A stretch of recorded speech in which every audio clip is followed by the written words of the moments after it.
Hello, Namaste students. Welcome back to Anti-Clock Coaching Academy. This is Nikhilesh from Anti-Clock Coaching Academy.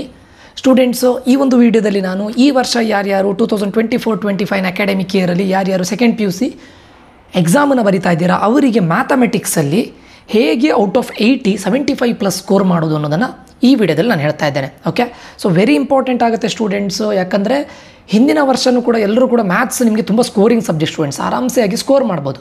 But ನಿಮ್ಮ only hard work ಇಲ್ಲಿ ಇದಾಗೋದಿಲ್ಲ. Hard work ಜೊತೆ smart work ಮಾಡಿ ನೀವು ಹೇಗೆ out of out score ಮಾಡ್ಬೋದು ಅಥವಾ 75+ score ಮಾಡ್ಬೋದು ಅನ್ನೋದನ್ನು ಈ ವಿಡಿಯೋದಲ್ಲಿ ನಾನು ಹೇಳ್ತಾ ಇದ್ದೇನೆ. ಸ್ಟೂಡೆಂಟ್ಸ್, ನಾನು ಹೇಳ್ತಾ ಇರೋ ವಿಡಿಯೋವನ್ನು ನೀವು ಬ್ಲೈಂಡಾಗಿ ಫಾಲೋ ಮಾಡಿ. ಯಾಕಂತ ಕೇಳಿದರೆ ನಾನು ಬೋರ್ಡ್ಸ್ ಅವ್ರು ಬಿಟ್ಟಿದ್ದಂಥ ಕರ್ನಾಟಕ ಸ್ಟೇಟ್ ಎಕ್ಸಾಮಿನೇಷನ್ ಅಥಾರಿಟಿ ಅವ್ರು ಬಿಟ್ಟಂತಹ 3 ಮಾಡೆಲ್ ಕ್ವಶನ್ ಪೇಪರ್ನ ಅನಲೈಸ್ ಮಾಡಿ ನಾನು ಇದನ್ನು ಹೇಳ್ತಾ ಇದ್ದೇನೆ. So 8 to 9 chapters out of 13 chapters ನೀವು 8 to 9 ಚಾಪ್ಟರ್ಸನ್ನು ಓದಿದರೆ 100% 75+ ಅಂತೂ ಫಿಕ್ಸ್ ಆಗಿ ಬರುತ್ತೆ ಸ್ಟೂಡೆಂಟ್ಸ್. ಓಕೆ ಸ್ಟೂಡೆಂಟ್ಸ್, ಅದೇ ರೀತಿ ಈ ಒಂದು ವಿಡಿಯೋ ಆದ ನಂತರ ಮುಂದಿನ ವಿಡಿಯೋದಲ್ಲಿ ನಾನು ಏನು ಮಾಡ್ತೇನೆ ಕೇಳಿದರೆ ಪ್ರತಿಯೊಂದು ಚಾಪ್ಟರಿಂದ ಇಂಪಾರ್ಟೆಂಟ್ ಕ್ವಶನ್ಸನ್ನು ನಾನೇ ವಿತ್ ಸೊಲ್ಯೂಷನ್ ಕೂಡ ಅಪ್ಲೋಡ್ ಮಾಡ್ತೇನೆ. ಪ್ಲಸ್ ಎಲ್ಲ ಡಿಸ್ಟ್ರಿಕ್ಟ್ನ ಪ್ರಿಪ್ರೇಟರಿ ಕ್ವಶನ್ ಪೇಪರ್ನ ತೆಗೆದು ಯಾವ ರೀತಿ MCQ, ಯಾಕಂದರೆ most of the students struggle ಮಾಡೋದು ಯಾವುದಂತ ಕೇಳಿದರೆ MCQ ಮತ್ತು ಮಲ್ಟಿಪಲ್ ಚಾಯ್ಸ್ ಕ್ವಶನ್ಸ್ ಮತ್ತು ಫಿಲ್ ಇನ್ ದ ಬ್ಲ್ಯಾಂಕ್ಸ್, ಅದನ್ನು ಕೂಡ ನಾನು ಡಿಸ್ಕಸ್ ಮಾಡ್ತೇನೆ. ಓಕೆ, ಸೊ ದಯವಿಟ್ಟು ನೀವು ಈ ವಿಡಿಯೋಗೆ ಅಥವಾ ಈ ಚಾನಲ್ಗೆ ಫಸ್ಟು ಹೊಸಬರಾಗಿದ್ದರೆ ದಯವಿಟ್ಟು ಸಬ್ಸ್ಕ್ರೈಬ್ ಮಾಡಿ, ನೀಡಿದ್ದವರಿಗೆ ಶೇರ್ ಮಾಡಿ ಮತ್ತು ಲೈಕ್ ಮಾಡಿ ಅಂತ ಹೇಳ್ತಾ ಈ ಒಂದು ವಿಡಿಯೋವನ್ನು ಸ್ಟಾರ್ಟ್ ಮಾಡ್ತಾ ಇದ್ದೇನೆ. Okay students, first of all ಇಲ್ಲಿ ನೋಡಿ, ಮ್ಯಾಥಮೆಟಿಕ್ಸಲ್ಲಿ ನಾನು ಟೋಟಲ್ 9 ಚಾಪ್ಟರ್ಸ್ ಬಗ್ಗೆ ಮಾತಾಡ್ತಾ ಇದ್ದೇನೆ.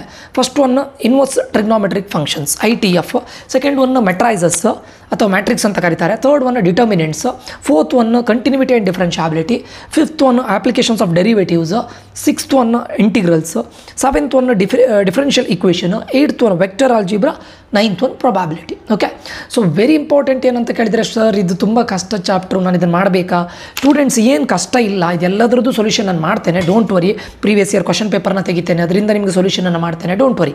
ಎಷ್ಟು ಇಯರ್ದು ಅಂದರೆ ಒಂದು ಕ್ವಶನ್ ಎಷ್ಟು ಟೈಮ್ ರಿಪೀಟ್ ಆಗಿದೆ ಅದೆಲ್ಲದನ್ನು ನಾನೇ ಸೊಲ್ಯೂಷನ್ ಮಾಡಿಸ್ತೇನೆ. ಓಕೆ, ನಮ್ಮ ಯೂಟ್ಯೂಬ್ ಚಾನಲ್ ನಾನು ಅಪ್ಲೋಡ್ ಮಾಡ್ತೇನೆ. ಓಕೆ, ಫಸ್ಟ್ ಆಫ್ ಆಲ್ ಈಗ ನೋಡಿ ಸ್ಟೂಡೆಂಟ್ಸ್, MCQ ಸೆಕ್ಷನಿಗೆ ಹೋದರೆ ಟೋಟಲ್ 15 ಕ್ವಶನ್ಸ್ ಇರುತ್ತೆ. There is no internal choice ಇಲ್ಲ. 15 ಕ್ವಶನ್ಸನ್ನು ನೀವು ಅಟೆಂಡ್ ಮಾಡಲೇಬೇಕು ಕಂಪಲ್ಸರಿ. ಎಲ್ಲ ಸ್ಟೂಡೆಂಟ್ಸ್ಗಳು ಮಾರ್ಕ್ಸನ್ನು ಕಳ್ಕೊಳ್ಳೋದು ಇದೇ ಸೆಕ್ಷನಲ್ಲಿ. So you should be careful. Okay, ಇಲ್ಲಿ ನೋಡಿ ಸ್ಟೂಡೆಂಟ್ಸ್, ನಾನು model question paper 1, model question paper 2, model question paper 3 ಇದನ್ನು ನೋಡಿದಾಗ ಈ ವರ್ಷದ ಮಾಡೆಲ್ ಕ್ವಶನ್ ಪೇಪರ್ MCQ ಅಲ್ಲಿ ನೋಡಿ, inverse trigonometry function model question paper 1 ತೊಗೊಂಡ್ರೆ 1, 2, 3, 4, 5 2 ಕ್ವಶನ್ಸನ್ನು ಕೇಳಿದ್ದಾರೆ. 6, 7, 8, 9, 10, 11, 12, 13 ಕ್ವಶನ್ಸನ್ನು ಆರಾಮಾಗಿ ಮಾಡ್ಬೋದು. ನಾನು ರಿಲೇಷನ್ಸ್ ಆ್ಯಂಡ್ ಫಂಕ್ಷನ್ಸನ್ನು ಸದ್ಯಕ್ಕೆ ತೊಗೊಳ್ತಾ ಇಲ್ಲ, ಓನ್ಲಿ 9 ಚಾಪ್ಟರ್ಸನ್ನು ಮಾತ್ರ ಹೇಳ್ತಾ ಇದ್ದೇನೆ. 13 ಕ್ವಶನ್ಸ್ ಪಕ್ಕಾ ಫಿಕ್ಸ್. ಈಗ ನೋಡಿ, ಮಾಡೆಲ್ ಕ್ವಶನ್ ಪೇಪರ್ 2 ಅನ್ನು ನೋಡ್ತೇನೆ. ಇದೇ 9 ಚಾಪ್ಟರ್ಸನ್ನು ಓದಿದರೆ ನೀವು ಮಾಡೆಲ್ ಕ್ವಶನ್ ಪೇಪರ್ 2 ಅಲ್ಲಿ MCQನ ಮಾಡ್ಬೋದಾ? ಎಷ್ಟು ಮಾಡ್ಬೋದು?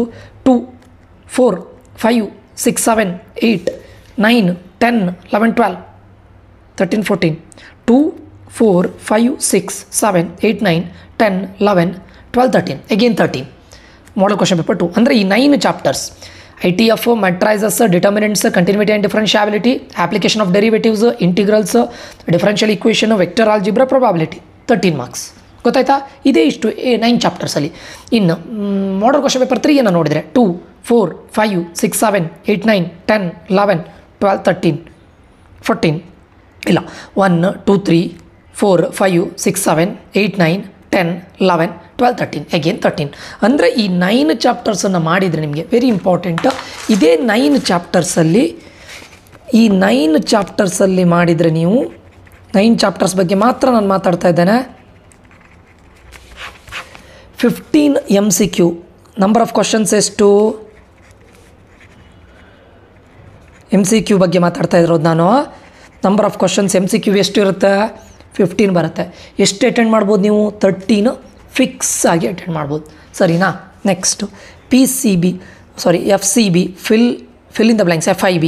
ಓಕೆ, 5 ಕ್ವಶನ್ಸ್ ಇರುತ್ತೆ. ಎಷ್ಟು ಅಟೆಂಡ್ ಮಾಡ್ಬೋದು ನೋಡೋಣ. Will see that. ಇಲ್ಲಿ ನೋಡಿ, ಫಿಲ್ ಇನ್ ದ ಬ್ಲ್ಯಾಂಕ್ಸನ್ನು ನೋಡಿದರೆ ನೀವು ಇಲ್ಲೇ ಚೆಕ್ ಮಾಡಿದರೆ ನೋಡಿ, ಫಿಲ್ ಇನ್ ದ ಬ್ಲ್ಯಾಂಕ್ಸ್ 1, 2, 3, 4 ಸರಿಯಾ? ಮಾಡೋ ಕ್ವಶನ್ ಪೇಪರ್ 2 ನೋಡೋಣ. 1, 2, 3, 4, 5 ಮಾಡೋ ಕ್ವಶನ್ ಪೇಪರ್ 3 ನೋಡಿ. 1, 2, 3, 4, 5. ಸೊ ಅಂದರೆ ಮಿನಿಮಮ್ ನೀವೀಗ ಇದಕ್ಕೆ ಹೋದರೂ ಕೂಡ ಯಾವುದು ನಿಮ್ಮದು ಫಿಲ್ ಇನ್ ದ ಬ್ಲ್ಯಾಂಕ್ಸಿಗೆ ಹೋದರೆ 4 ಕ್ವಶನ್ಸ್ ಅಂತೂ ಫಿಕ್ಸ್ ಆಗಿ ಅಟೆಂಡ್ ಮಾಡ್ಬೋದು ನೀವು. 4 ಕ್ವಶನ್ಸ್ ಸರಿನಾ? ಇದೇ 9 ಚಾಪ್ಟರ್ಸನ್ನು ಓದಿದರೆ ಆಯಿತು.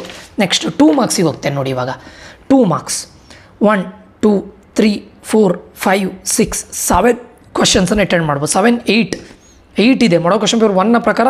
1 2 3 4 5 6 7 8. ಓಕೆ, ಹೇಗೆ ಹೇಳಿ, ಇಲ್ಲಿ ಗೊತ್ತಿದೆಯಲ್ಲ ನಿಮಗೆ ಟೋಟಲ್ ನಿಮಗೆ 2 ಮಾರ್ಕ್ಸ್ ಎಷ್ಟು ಕ್ವಶನ್ಸ್ ಇರುತ್ತೆ? 9 ಕ್ವಶನ್ಸ್ ಇರುತ್ತೆ. ಎಷ್ಟು ಅಟೆಂಡ್ ಮಾಡಬೇಕು ನೀವು? 6. 3 ಮಾರ್ಕ್ಸ್ ಇದು ಎಷ್ಟು ಕ್ವಶನ್ಸ್ ಇರುತ್ತೆ? 9 ಕ್ವಶನ್ಸ್ ಇರುತ್ತೆ. ನೀವು ಎಷ್ಟು ಅಟೆಂಡ್ ಮಾಡಬೇಕು? 6. 5 ಮಾರ್ಕ್ಸ್ ಇದು 7 ಕ್ವಶನ್ಸ್ ಇರುತ್ತೆ. ನೀವು ಎಷ್ಟು ಅಟೆಂಡ್ ಮಾಡಬೇಕು? 4. ಕರೆಕ್ಟಾ? ಸೊ ಅಂದರೆ ಈಗ 2 ಮಾರ್ಕ್ಸ್ ಇದು ಎಷ್ಟು ಅಟೆಂಡ್ ಮಾಡಬೇಕು ನೀವು? 6. ಈಗ ಮಾಡಲ್ ಕ್ವಶನ್ ಪೇಪರ್ 1ಅನ್ನು ನೀವು ಪ್ರಿಫರ್ ಮಾಡಿದರೆ ಈ 9 ಚಾಪ್ಟರ್ಸನ್ನು ಓದಿದರೆ ಎಷ್ಟು 8 ಕ್ವಶನ್ಸನ್ನು ಅಟೆಂಡ್ ಮಾಡ್ಬೋದು. ಮಾಡಲ್ ಕ್ವಶನ್ ಪೇಪರ್ 2 ನೋಡಿ, 1 2 3 4 5 6 7 ಕ್ವಶನ್ಸ್ ಅಟೆಂಡ್ ಮಾಡ್ಬೋದು. 1 2 3 4 5 6 7. ನಾನು ಇಂಟರ್ನಲ್ ಚಾಯ್ಸ್ ಕೂಡ ಕೊಟ್ಟು ಮಾಡ್ತಾ ಇದ್ದೇನೆ, ಅಂದರೆ 6+1 ಒಂದು extra to be in a safer side. So ಅಲ್ಲಿಗೆ ಇಲ್ಲಿ ನೋಡಿ, ಇವಾಗ 2 ಮಾರ್ಕ್ಸ್ ಕ್ವಶನ್ ಎಷ್ಟು ಕ್ವಶನ್ಸ್ ಇರುತ್ತೆ? ನಂಬರ್ ಆಫ್ ಕ್ವಶನ್ಸ್ ಅಲ್ಲಿದೆ ಬಿಡಿ. ಟೋಟಲ್ ಇರೋದು 9. ಎಷ್ಟು ಅಟೆಂಡ್ ಮಾಡಬೇಕು? 6 ಮಾಡ್ಬೋದಾ? ಆರಾಮ್ಸೆ ಅಲ್ವಾ? ಮಾಡ್ತಾ ಇದ್ದೀರಾ? ಸೊ ಇಲ್ಲಿ ಎಷ್ಟು ಮಾರ್ಕ್ಸ್ ಬಂತು ನಿಮಗೆ? 13 ಮಾರ್ಕ್ಸು. ಇಲ್ಲಿ ಎಷ್ಟು ಮಾರ್ಕ್ಸ್ ಬಂತು? 4 ಮಾರ್ಕ್ಸು. ಇಲ್ಲಿ ಎಷ್ಟು ಬಂತು? 12. ಯಾಕಂದರೆ 6 ಕ್ವಶನ್ಸ್, 6 2 12. ಇನ್ನು 3 ಮಾರ್ಕ್ಸ್ ಇದು ನೋಡೋಣ, 5 ಮಾರ್ಕ್ಸ್ ಇದು ನೋಡೋಣ, 6 + 4 ಮಾರ್ಕ್ಸ್ ಇದು ನೋಡೋಣ. ಆಯಿತಾ?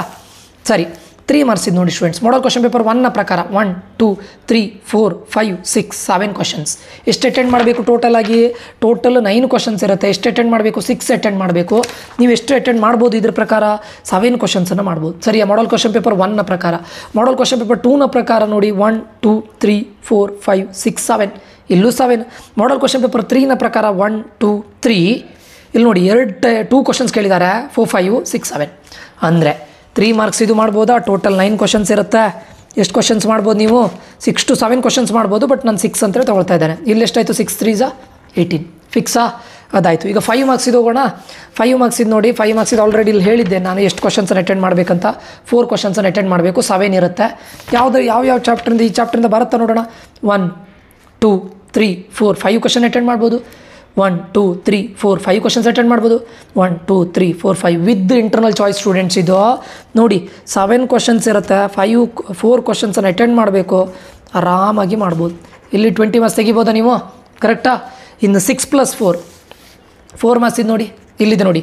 ಇದು ಡಿಟರ್ಮಿನೆಂಟ್ಸ್ ಮತ್ತು ಕಂಟಿನ್ಯೂಟಿ ಆ್ಯಂಡ್ ಡಿಫರೆನ್ಷಿಯಾಬಿಲಿಟಿಯಿಂದ. ಇನ್ನೊಂದು 6 ಮಾರ್ಕ್ಸ್ ಇದು ಇಂಟಿಗ್ರಲ್ಸಿಂದ. ಇವೆರಡರಲ್ಲಿ ನೀವು ಇಂಟರ್ನಲ್ ಚಾಯ್ಸ್ 6 ಮಾರ್ಕ್ಸ್ ಇದು ಇಂಟಿಗ್ರಲ್ಸ್ ಕಂಪಲ್ಸರಿ ಮಾಡಬೇಕು. ಇವೆರಡರಲ್ಲಿ ಏನು ಇಂಟರ್ಚೇಂಜ್ ಆದರೂ ನಿಮಗೇನು ಪ್ರಾಬ್ಲಮ್ನೇ ಆಗೋದಿಲ್ಲ. ಸರಿನಾ? So 10 marks. ಸೊ ಅಲ್ಲಿ ಇದು ಕೂಡ 2ರಲ್ಲಿ 1 ಕ್ವಶನ್ಸ್ ಆರಾಮ್ ಅಟೆಂಡ್ ಮಾಡ್ಬೋದು. ಈಗ ನೀವು ಇಲ್ಲಿ ಎಷ್ಟಾಯಿತು? 10. ಓವರಾಲ್ ಆಗಿ ಎಷ್ಟು ಬರುತ್ತೆ ನೋಡಿ? 20 + 10 30 48 50 60 60 plus sorry students 13 + 4 wait 12 plus ಇಲ್ಲಿ 30 ಆಯಿತು, ಇಲ್ಲಿ 30 ಆಯಿತು, 60 73 + 4 77 ಫಿಕ್ಸ್ಡ್ ಬರುತ್ತೆ ಸ್ಟೂಡೆಂಟ್ಸ್. ಇದು ವರ್ಸ್ಟ್ ಕೇಸ್. ಯಾಕಂದರೆ ಇಲ್ಲಿ ನಾನು 4 ತೊಗೊಂಡಿದ್ದೇನೆ, 5 ಬರ್ಬೋದು. ಇಲ್ಲಿ 13 ಇದೆ.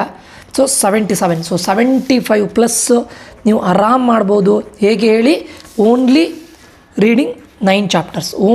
By reading only 9 chapters. Relationship and functions ಲಾಸ್ಟಿಗೆ ಮಾಡೋದಾದರೆ ನಿಮಗೆ MCQ ಅಲ್ಲಿ ನೋಡಿ, ನಾನು ಇಲ್ಲಿ 13 ತೊಗೊಂಡಿದ್ದೇನೆ.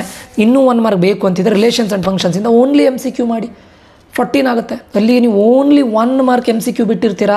ಫಿಲ್ ಇನ್ ದ ಬ್ಲ್ಯಾಂಕ್ಸು ಬಿಟ್ಟಿರೋದಿಲ್ಲ ನೀವು ಪಕ್ಕ. ನಾನು ನೋಡಿ ಪ್ರಕಾರ ಮಾಡಲ್ 2 ಮಾಡಲ್ 3ನ ಪ್ರಕಾರ 5 ಬರುತ್ತೆ ಇವು 9 ಚಾಪ್ಟರ್ಸ್ ಓದಿದರೆ. But still to be in safer side worst case scenario 4 ಅಂತ ತೊಗೊಂಡಿದ್ದೇನೆ. ಇದು ವರ್ಸ್ಟ್ ಕೇಸ್ ಸಿನಾರಿಯೋ 13 ಬಂದರೆ 77 ನಿಮಗೆ ಫಿಕ್ಸ್ಡ್ ಬರುತ್ತೆ students. 77 fixed. Okay, relations and function ಮಾಡಿದರೆ 78 ಆಗುತ್ತೆ. 78 79 ಬರುತ್ತೆ. ಓಕೆ, ಗೊತ್ತಾಯ್ತಲ್ಲ ನಿಮಗೆ? ಇಲ್ಲೂ ನೋಡಿ ನೀವು 5 ಮಾರ್ಕ್ಸ್ ಕ್ವಶನ್ ಯಾವುದರಿಂದೆಲ್ಲ ಬರ್ತಾ ಇದೆ ಕೇಳಿದರೆ, matrices, determinants easy chapter, continuity and differentiability, ಅದು ಬಿಟ್ಟರೆ ಇಂಟಿಗ್ರಲ್ಸ್, ಡಿಫರೆನ್ಷಿಯಲ್ ಇಕ್ವೇಷನ್ಸ್, ಇವು 5 ಚಾಪ್ಟರ್ ಆಯಿತಾ. ಅದು ಫಿಕ್ಸ್ಡ್ ಕ್ವಶನ್ಸ್ ಇದೆ ಕೆಲವೊಂದು ಚಾಪ್ಟರಿಂದ. ಇನ್ನು 3 ಅದನ್ನು ನಾನು ಡಿಸ್ಕಸ್ ಮಾಡ್ತೇನೆ ಮುಂದಿನ ವಿಡಿಯೋದಲ್ಲಿ. 3 ಮಾರ್ಕ್ಸಲ್ಲಿ ನೋಡಿ ITF, matrices, continuity and differentiability, application of derivatives, integrals, vector algebra, probability. ಇದರಲ್ಲಿ ನೀವು ಪ್ರೊಬಾಬಿಲಿಟಿ ಮಾಡಲೇಬೇಕಂತಿಲ್ಲ. ಪ್ರೊಬಾಬಿಲಿಟಿ 3 ಮಾರ್ಕ್ಸ್ ಟಫ್ ಆಗುತ್ತಂತಿದ್ರೆ ಬಟ್ 6 ಕ್ವಶನ್ಸ್ ಮಾತ್ರ ಉಳಿತದೆ ನಿಮಗೆ. ಅದನ್ನು ಕಂಪಲ್ಸರಿ ಮಾಡಲೇಬೇಕಾಗತ್ತೆ. ಪ್ರೊಬಾಬಿಲಿಟಿ ಇಲ್ಲ ಸರ್ ನಂಗೆ ಕನ್ಫ್ಯೂಸ್ ಆಗುತ್ತೆ ಅಂದರೆ ಬಿಟ್ಟುಬಿಡಿ. ಬಟ್ ಈ 6 ಫಿಕ್ಸ್ ಆಗಿ ಪರ್ಫೆಕ್ಟ್ ಮಾಡಬೇಕು.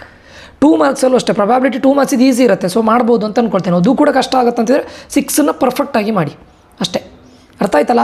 ಸೊ ಇದು ವೆರಿ ಇಂಪಾರ್ಟೆಂಟ್. ಯಾಕಂದರೆ 2 ಮಾರ್ಕ್ಸಲ್ಲಿ ಪ್ರೊಬಾಬಿಲಿಟಿ ಬಿಡಬೇಡಿ ಅಂತ ಹೇಳ್ತೇನೆ ನಾನು. ಯಾಕಂದರೆ ರಿಸ್ಕ್ ಬೇಡ ಅಂತ. ಓಕೆ, ಪ್ರೊಬಾಬಿಲಿಟಿ ಮಾಡಿ. ಓನ್ಲಿ 9 ಚಾಪ್ಟರ್ಸ್ ಅಲ್ಲ, ಪಕ್ಕಾ ನಿಮಗೆ 75 ಪ್ಲಸ್ ಫಿಕ್ಸ್ ಆಗಿ ಬರುತ್ತೆ. ಓಕೆ ಓಕೆ ಸ್ಟೂಡೆಂಟ್ಸ್, ಇದಿಷ್ಟು ನಾನು ಮಾಡೆಲ್ ಕ್ವಶನ್ ಪೇಪರ್ನ ಅನಲೈಸ್ ಮಾಡಿ ನಿಮ್ಗೆ ಮಾಡ್ತಾ ಇರೋ ವೀಡಿಯೋ. ಮುಂದಿನ ವೀಡಿಯೋದಲ್ಲಿ ನಾನು ಏನು ಮಾಡ್ತೇನೆ, ಒಂದೊಂದೇ ಚಾಪ್ಟರಿಂದ ಪ್ರೀವಿಯಸ್ ಇಯರ್ ಕ್ವಶನ್ ಪೇಪರ್ಸು ಮತ್ತು ಪ್ರಿಪರೇಟರಿಯಿಂದ ಕ್ವಶನ್ ಪೇಪರ್ಸನ್ನು ತೆಗೆದು ಎಲ್ಲ ಡಿಸ್ಟ್ರಿಕ್ಟನ್ನು ಕ್ವಶನ್ ಪೇಪರ್ನ ತೆಗೆದು ನಿಮ್ಗೆ ಏನು ಮಾಡ್ತಾನೆ, MCQನ ಡಿಸ್ಕಸ್ ಮಾಡ್ತಾನೆ.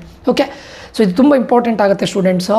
ದಯವಿಟ್ಟು ಈ ವಿಡಿಯೋ ಅನ್ನೋದು ತುಂಬ ಇದಾಗಿದೆ, ಯೂಸ್ಫುಲ್ ಆಗಿದೆ ಅಂತ ಅಂದ್ಕೊಳ್ತೇನೆ. ಯಾಕಂದರೆ ಇದೇ ಇಷ್ಟು 9 ಚಾಪ್ಟರ್ ನಿಮಗೆ 77-78 ಪಕ್ಕಾ ಬರುತ್ತೆ. ಇನ್ನು MCQ ಮಾತ್ರ ಒಂದು 2 ಕ್ವಶನ್ಸ್ ಬಿಟ್ಟಿರ್ಬೋದು. ಅದು ನೀವು ರಿಲೇಷನ್ಸ್ ಆ್ಯಂಡ್ ಫಂಕ್ಷನ್ಸ್ ಬೇಕಾದರೆ ಓನ್ಲಿ MCQ ಮಾಡಿ. ಈಸಿ ಇದೆಯಲ್ಲ relations and functions, only MCQ ಮಾಡಿ. ಅದು ನಿಮ್ಮ ಲಾಜಿಕ್ ಮೇಲೆ ಡಿಪೆಂಡ್ ಆಗಿರುತ್ತೆ. ನಿಮ್ದು ಹಾರ್ಡ್ ವರ್ಕ್ ಜೊತೆ ಸ್ಮಾರ್ಟ್ ವರ್ಕ್ ಮಾಡಿದರೆ ಔಟ್ ಆಫ್ ಆರಾಮ್ಸೆ ತೆಗಿಬೋದು. ಓಕೆ, ಸೊ ಇದಿಷ್ಟು 9 ಚಾಪ್ಟರ್ಸನ್ನು ದಯವಿಟ್ಟು ಕರೆಕ್ಟ್ ಮಾಡಿ. Inverse trigonometry function, matrices, determinants, continuity and differentiability, application of derivatives, integrals, differential equation, vector algebra, probability. Okay, ಇದಿಷ್ಟನ್ನು ಪರ್ಫೆಕ್ಟ್ ಮಾಡ್ಕೊಳ್ಳಿ students. You can score easily, you can score 75+ for sure, 100% for sure. Okay, ಈ ಒಂದು video ತುಂಬ informative ಆಗಿದೆ ಅಂದ್ಕೊಳ್ತೇನೆ students. ಮುಂದಿನ ವಿಡಿಯೋದಲ್ಲಿ ಮತ್ತೆ ಸಿಗ್ತೇನೆ. ಏನು ಮಾಡ್ತೇನೆ ಕೇಳಿದರೆ, ಪ್ರತಿಯೊಂದು ಕೆಮಿಸ್ಟ್ರಿಯಲ್ಲೂ ನಾನು ಇದೇ ಥರ ಮಾಡ್ತೇನೆ, ಫಿಸಿಕ್ಸಲ್ಲೂ ಕೂಡ ಇದೇ ಥರ ವೀಡಿಯೋನ ಅಪ್ಲೋಡ್ ಮಾಡ್ತೇನೆ. ಮತ್ತು ಇದರಿಂದ ಮ್ಯಾಥ್ಸಿಂದ ಅಥವಾ ಫಿಸಿಕ್ಸ್ ಕೆಮಿಸ್ಟ್ರಿಲಿ ಏನೇನು ಸೊಲ್ಯೂಷನ್ ಇದೆ ವಿತ್ ಸೊಲ್ಯೂಷನ್ ಕೂಡ ನಾನು ಹೇಳ್ತೇನೆ. ಓಕೆ, ಸೊ ಈ ಒಂದು ವಿಡಿಯೋ ಇನ್ಫಾರ್ಮೇಟಿವ್ ಆಗಿದೆ ಅಂದ್ಕೊಳ್ತೇನೆ. ಇನ್ಫಾರ್ಮೇಟಿವ್ ಆಗಿದ್ದರೆ ದಯವಿಟ್ಟು ಇದನ್ನು ನೀಡಿದ್ದವರಿಗೆ ಶೇರ್ ಮಾಡಿ, ನೀವು ಕೂಡ ಸಬ್ಸ್ಕ್ರೈಬ್ ಮಾಡಿ ಅಂತ ಹೇಳ್ತಾ ಮತ್ತೆ ಸಿಗ್ತೇನೆ. ನಾನು Nikhilesh, signing off. Until that, love you all, bye, take care students.